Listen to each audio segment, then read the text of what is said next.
네, 어느덧 새해 첫 주일을 맞이합니다. 그런데 이제 한 해를 보내고 새로운 한 해를 맞이하는 마음이 좀 예년 같지는 않았던 것 같습니다.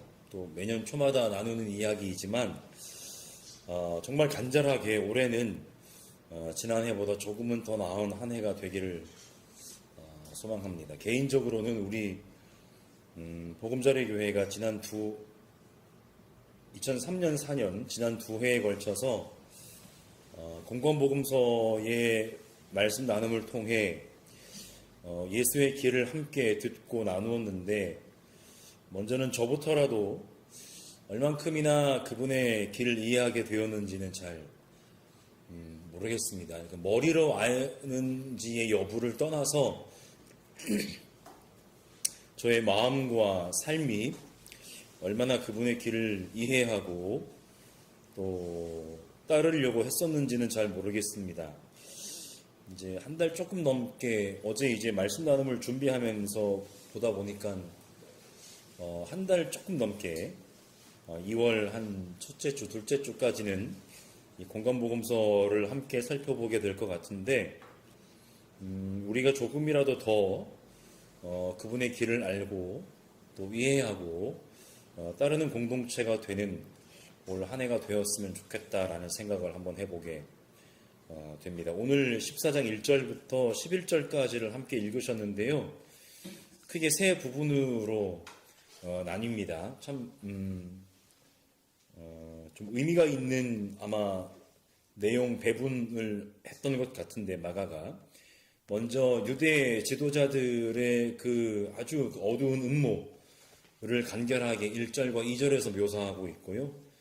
그 다음에 예수께 기름을 부은 한 여인에 대한 이야기를 3절부터 9절까지 조금 길게 이야기를 하고 있고, 그 다음에 앞서서 유대 지도자들이 음모를 이제 꾀했던 것과 함께 그 가룟 유다가 그 유대 지도자들과 함께 야합하는 그런 장면이 10절과 11절에 또 간결하게 묘사되고 있습니다. 그러니까 앞뒤로 예수를 향한 어두운 그림자가 드리는 이야기를 짧게 배치를 하고, 가운데 한 여인이 예수께 와서 기름을 부은 이야기를 조금 길게 배치를 하고 있다는 것입니다. 그러니까 그 두 이야기가 가운데 이야기를 소위 둘러싼 구조를 가지고 있다고 할 수 있는데, 이것을 이제 성서학자들은 소위 이제 샌드위치 구조라고 합니다. 빵 두 겹 사이에 이렇게 속이 들어간 것처럼 이제 그런 구조를 가지고 있다고 얘기를 하는데, 결국은 뭡니까? 이 샌드위치 구조를 통해서 마가가 강조하고자 하는 이야기는 바로 가운데 있는 이야기라는 겁니다. 이야기의 분량에 있어서도 또 이야기 위치, 배치상의 구조에 있어서도 마가가 강조하고자 하는 이야기는 바로 가운데 있는 이야기라고 하는 것인데요. 오늘 본문을 간략하게 한번 살펴보시면, 본문 1절과 2절은 먼저 예수를 붙잡아 죽이려고 하는 소위 유대 지도자, 소위 성전 종교회, 그 당시에 소위 이제 유대 종교를 우리가 성전 종교라고 이름할 수 있다면, 성전 종교 지도자들의 그 음모를 간결하게 묘사하는데, 때는 6월절과 무교절 이틀 전이었다라고 합니다. 그들은 얘기하기를 백성이 소동을 일으키면 안 되기 때문에 명절에는 예수를 죽이지 말자라고 모의를 합니다. 그러니까 명절 전에 죽이자는 이야기였는지 아니면 명절이 끝나고 난 다음에 하자는 것이었는지는 정확히는 알 수 없지만, 아마도 명절 전에 죽여버리자라고 하는 그런 모략이었던 것 같습니다. 왜냐하면 6월절 같은 절기 동안에는 수많은 사람들이 이제 예루살렘을 향해서 순례길에 오르는데요. 어떤 한 학자의 말에 의하면 6월절 기간 동안 예루살렘의 도시 인구는 몇 배로 늘어나가지고 아마도 거의 50만 명에 육박할 정도였을 것이다 라고 합니다. 그러니까 지금 전주 인구가 60몇만 정도 되나요? 그러니까 거의 전주 인구와 진배 없는 인구가 그 예루살렘에 그냥 아주 집약적으로 모이는 그런 기간이었다고 하니까요. 그러니까 이것이 뭐냐면 특히 그 당시에 로마의 지배를 받고 있었던 피지배 지역인 팔레스타인 그 예루살렘의 입장에서는 뭐냐면 짧은 기간 안에 수많은 사람들이 한 곳에 모여든다라고 하는 것은 로마 당국의 입장에 있어서 아주 촉각을 곤두세우게 하는 그런 상황입니다. 어떤 소요나 난리가 일어날 수도 있는 위험이 있기 때문에요.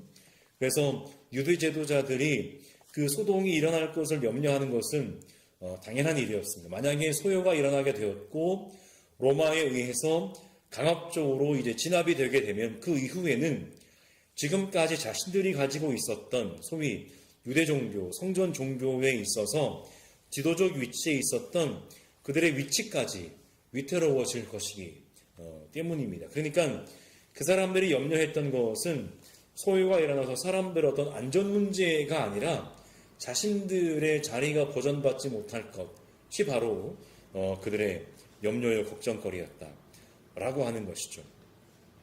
그들이 예루살렘에서 그런 걱정을 하고 있을 때 예수께서는 지금 예루살렘 근교에 베다니에 있는 소위 올리브산이라고 하는 그곳에 있는 베다니에 있는 시몬이라는 사람의 집에 머물고 계십니다.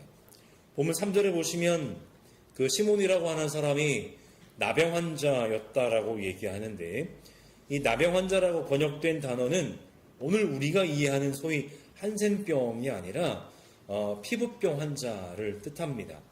그러니까 어떤 것인지 정확히 그것은 모르겠습니다만은 피부에 나는 어떤 피부병의 일종을 가리키는데 구약의 레위기에서 이 피부병은 소위 부정한 것으로서 제사장의 판단을 통해서 격리 조치되어야 하는 병 가운데 하나였다라고 하는 겁니다. 그러니까 고대 사회에서는 전문적인 의술을 가진 의사가 어떤 사람의 어떤 질병을 판단하는 것이 아니라 어떻게 보면 좀 주술적이라고도 할 수 있겠지만 소위 제사장들이 사람들의 질병의 여부를 판단을 했었다라고 하는 것이죠.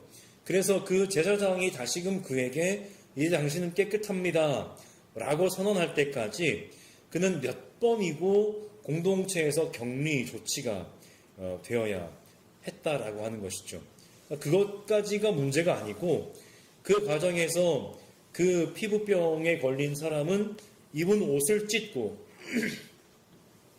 이것은 뭐냐면 자기의 어떤 죄를 이제 그 회개하는 행동의 일종인데 그러니까 몸이 아픈 것의 원인을 소위 이제 자신의 죄에서 찾는 그런 고대 사람들의 관습 가운데 하나였다라고 하는 것이죠. 입은 옷을 찢고 머리를 풀고 코밑 수염을 이렇게 가리고서는 부정하다, 부정하다 라고 외쳐야 했다라고 하는 것이죠. 그러니까 몸이 아픈 것도 서럽고 몸이 아파서 공동체에서 격리가 되는 것도 서러운데 스스로를 부정한 사람이라고 외쳐야 되는 것. 그것이 바로 이제 율법에 따른 피부병 환자를 처리하는 그런 방법이었다라고 하는 것이죠. 그러니까 오늘날 현대적인 의미의 어떤 현대적인 관점에서 보면 어떻게 보면 참 너무나 좀 비인간적이다라고 하는 마음도 들 수 있는 모습이긴 한데 이것은 뭐 고대 사회의 관습이었으니까요.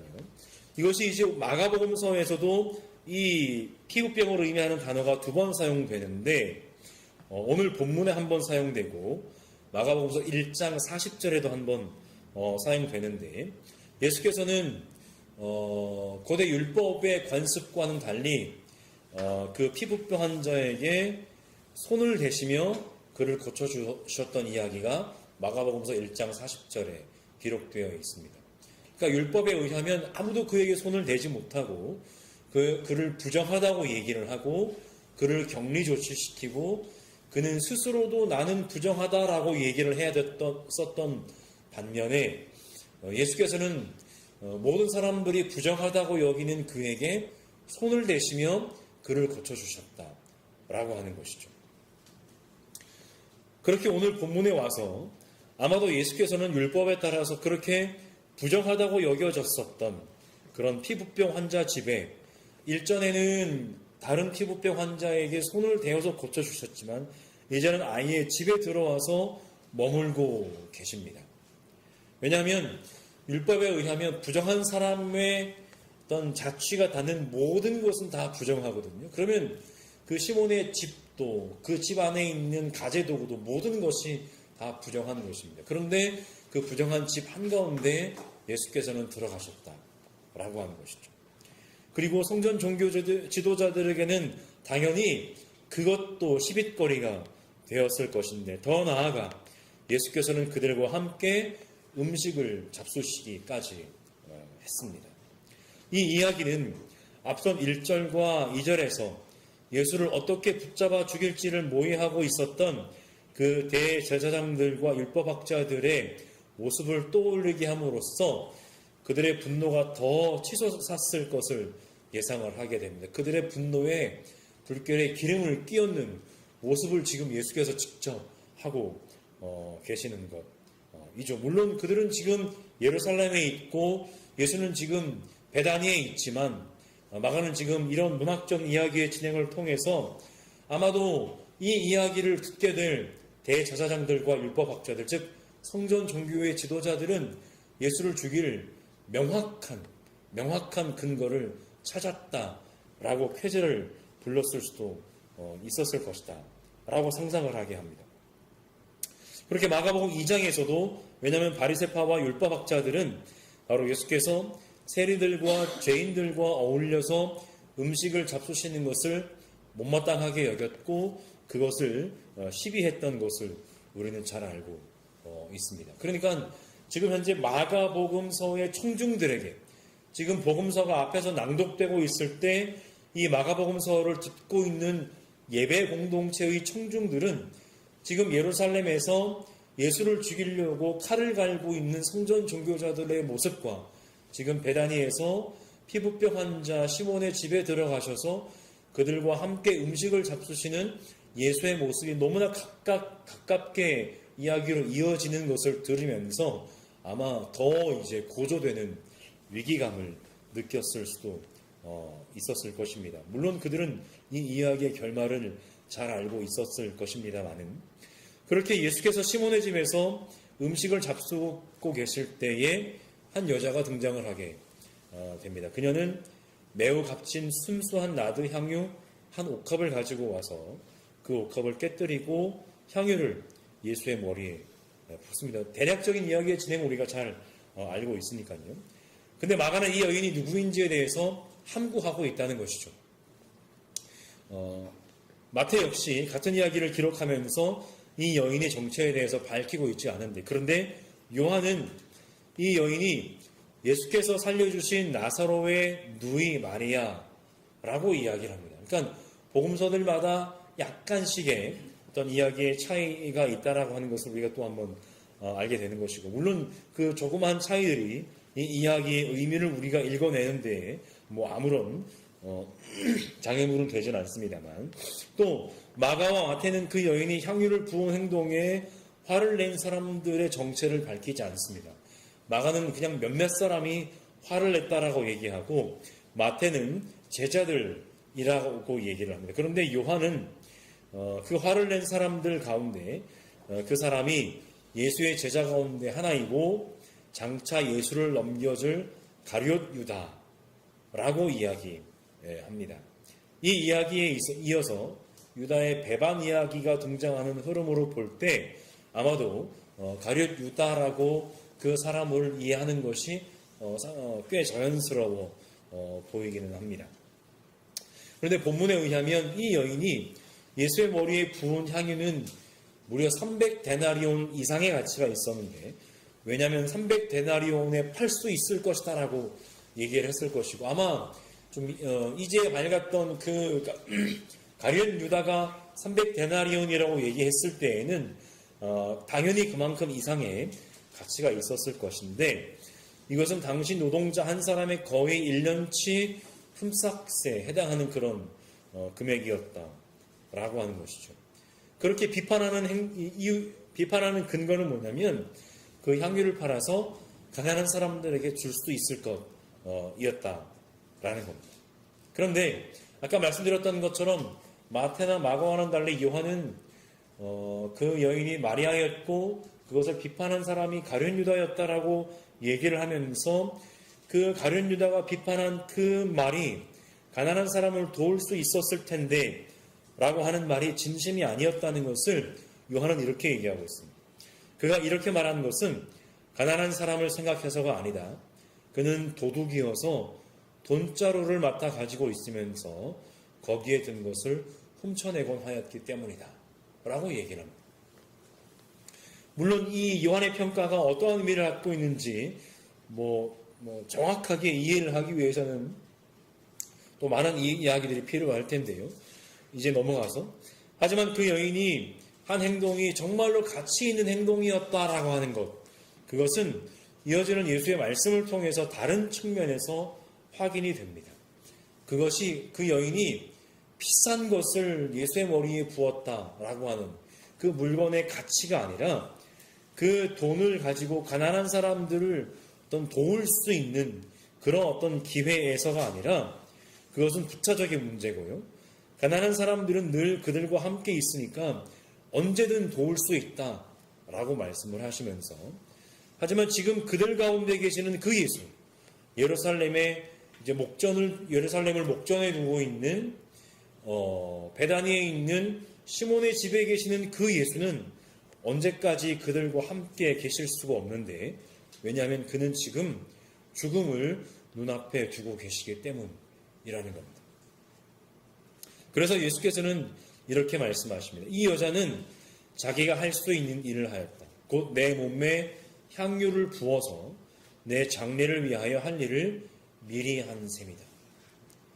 아마도 만약에 예수께서 예전에 갈릴리에 계실 때에 이런 일이 있었다면은 아마도 그렇게 하셨을 수도 있겠습니다. 그 여인의 이제 행동을 멈추시고는 그거를 팔아서 가난한 사람들에게 나누어 주는 것이 좋겠다라고 말씀을 하셨을 수도 있을 겁니다. 왜냐하면 한 부자 청년의 왕의 이야기에서 네가 가지는 것을 모든 것을 팔아서 가난한 사람들에게 나누어 주라고 말씀하신 적이 있으셨기 때문이에요. 그런데 지금의 예수는 이제 당신의 죽음을 목전에 두고 있는 그 죽음이 어떤 죽음인지 우리는 잘 알고 있습니다만 그런 예수이셨기 때문에 그 여인이 자신의 머리에 기름 붓는 그 행동을 하지 못하게 막지 않으셨다라고 하는 것입니다. 어떤 분은 이제 그런 얘기를 하기도 하더라고요. 우리가 이제 소위 그리스도 혹은 메시아라고 하는 것은 소위 기름 부음 받은 자라고 하는 의미인데 지금 이 여인의 행동을 통해서 물론 당신의 장례를 준비하는 행동이라고 말씀을 하기도 하셨지만 지금 여인이 당신의 머리에 기름 붓는 것을 그대로 용인하심으로 인해서 당신이 그리스도 메시아이심을 다시금 사람들에게 보여주고 있는 모습이다 라고 그렇게 이야기를 하는 분도 계십니다. 그것도 그 말도 상당히 일리가 있는 것 같은데 그러니까 예루살렘에서는 대제사장과 율법학자들 그리고 오늘 본문 이후에는 예수의 제자 중 하나인 가룟 유다가 오늘 이야기의 앞뒤에서 예수의 죽음을 모의하고 있는 그 한가운데 오늘 이 한가운데 이야기 속에서 그녀는 바로 예수의 죽음 곧 예수의 장례를 준비하는 행동을 하는 것입니다. 이것은 무엇입니까? 바로 예수께서 하신 말씀을 통해서 다시금 그 여인의 행동의 동기가 확인이 되는데 다시금 예수께서는 전형적인 표현을 사용하시면서 이렇게 말씀하시죠. 내가 진정으로 너희에게 말한다. 온 세상 어디든지 복음이 전파되는 곳마다 이 여자가 한 일도 정해져서 사람들이 이 여자를 기억하게 될 것이다. 라고 하는 겁니다. 이 여자가 한 일은 본문 6절에서는 바로 아름다운 일이라고 평가가 되었는데 그것은 단지 값비싼 향유를 부었다는 그 이유가 아니었습니다. 바로 예수께서 지금 목전에 예루살렘에서 하시고자 하는 일이 무엇인지를 그 여자는 알고 그 일을 예비한 행동이었다라고 하는 것이죠. 하지만 오늘 본문을 뒤이은 가룟 유다의 행동은 그 여자의 행동과 정반대의 모습을 보여주고 있습니다. 그는 지금 예루살렘에서 예수를 죽이려고 모의하고 있는 대제사장들에게 예수를 넘겨줄 마음을 품고 그들을 찾아갑니다. 먼저 이제 예루살렘으로 간 것이겠죠. 베다니에서요. 대제사장들은 예수를 넘겨주겠다라고 하는 유다의 말을 듣고서는 기뻐하며 그에게 은돈을 주기로 약속을 하는데, 마태의 이야기에 따르면 대제사장들은 찾아간 유다가 예수를 그들에게 넘겨주면 무엇을 주겠냐라고 먼저 물었고, 그들은 은돈 30립을 셈하여 주었다라고 이야기를 합니다. 여기서 은돈의 가치가 정확히 어느 정도인지는 불분명하지만 이것이 다른 의미로 이제 유대의 화폐 단위로 세겔이라고 하기도 한다고 하는데, 은 30세겔이라고 하는 것은 출애굽기 21장 32절에 따르면 어떤 한 소가 이제 가축 소요, 어떤 남종이나 여종을 들이받아서 죽게 했을 때 그 소의 임자가 죽은 종의 주인에게 그 노예의 몸값으로 쳐주는 값입니다. 은 30세겔이. 그거 받고 유다가 예수를 넘겨주었다라고 하는 것이죠. 결론을 맺겠습니다. 오늘 본문은 예수께서 하실 일에 관해 오해하고 곡해했던 대제사장들과 율법학자들, 그리고 가룟 유다의 모습과 반대로 그가 하실 일을 잘 이해하고 그의 길을 준비한 한 여인의 모습을 대조해서 보여줍니다. 예수를 오해하고 곡해했던 대제사장들과 율법학자들은 예수를 붙잡아 죽일 생각만 가득했고, 예수의 길이 아니라 자기 욕심에 빠져 있었던 가룟 유다는 그들의 모략에 동조했습니다. 예수를 죽이려고 했던 대제사장들과 율법학자들은 평소에도 율법 준수라는 것을 빌미 삼았고, 그들의 계획에 동참한 가룟 유다는 가난한 이웃을 도와야 한다는 허울 좋은 핑계로 자신의 탐욕을 가리려고 했습니다. 그들 사이의 오간도는 고대로부터 내려온,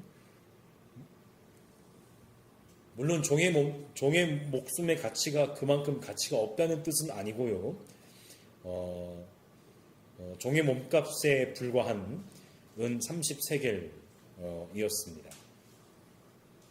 하지만 예수의 길을 잘 이해하고 그분의 장례를 준비한 여인이 옥합을 깨뜨려 부은 향유는 300데나리온 이상의 가치를 가지고 있었습니다. 그러나 중요한 것은 그 가치의 많고 적음이 아니라 예수의 길을 잘 아는 것이 중요하고, 그분이 가시는 길이 얼마나 귀한 걸음인지를 잘 아는 것이 중요합니다.